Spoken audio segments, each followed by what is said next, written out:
ஒருத்த போகிறான் சாக்லேட் சாப்பிட்லான்னு. அவங்ககிட்ட சைவமா வைணவமானு கேட்குறாங்க. அவனுக்கு புரியல, என்னடா சாக்லேட் சாப்பிடாதான் சைவமா வைணவமானு கேட்குறாங்களேன்னு. சைவம்னா படுத்துக்கிறது, வைணவம்னா நின்னுங்கிறது. நின்னுங்கன்னா 5 படுத்தா 10 இதெல்லாம் இப்போ இந்த அடல் சொல்லி பட்டிமன்றத்தில் நாங்கள் பேசி பேசி இந்த திராவிட இயக்கத்தினுடைய கொள்கைகளை பரப்புவதற்காக எடுத்துக்கொண்ட நடவடிக்கை. நீங்கள் பண்ணுறது சரியில்லை ஜிஹெச்.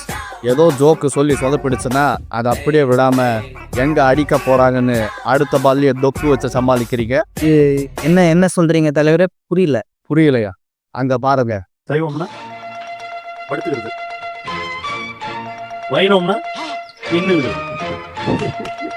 நின்னுங்கன்னா 5 படுத்தா 10 இதெல்லாம் இப்போ இந்த அடல் சொல்லி பட்டிமன்றத்தில் நாங்கள் பேசி பேசி இந்த திராவிட இயக்கத்தினுடைய கொள்கைகளை பரப்புவதற்காக எடுத்துக்கொண்ட நடவடிக்கை. இந்த ஜோக்கை சொல்லி தான் கொள்கைகளை பரப்புனீங்களா? இப்படி சொல்லிட்டா நாங்கள் சைலண்டாக விட்டுடுவோம்ல. ஆமாம் தலைவரே. அப்புறம் என்ன அது, என்ன பட்டிமன்றம்? அடல் சொல்லி. இதெல்லாம் இப்போ இந்த அடல் சொல்லி பட்டிமன்றத்தில் நாங்கள் பேசி பேசி இதுக்காகவே உங்களை சும்மா விட முடியாது. எஸ் போங்க, பதவி நீக்கம் தான். என்ன தலைவர் இதுக்கு போய் இவ்வளோ பெரிய தண்டனை கொடுக்குறீங்க? அந்த வீடியோவில் வந்து நல்ல விஷயம்லாம் பேசுறீங்க தெரியுமா? சரி பிரச்சனை பெருசாயிடுச்சு. இந்த பதவி நீக்கம்லாம் வெறும் உறுத்திக்குங்க. ஒரு வாரம் தான், அப்புறம் எல்லாம் மறந்துட்டு அவங்க வேலையை பார்க்க போயிடுவாங்க. சரியா? நல்லபடியாக போயிட்டு வாங்க. சரிங்க தலைவர், நன்றி.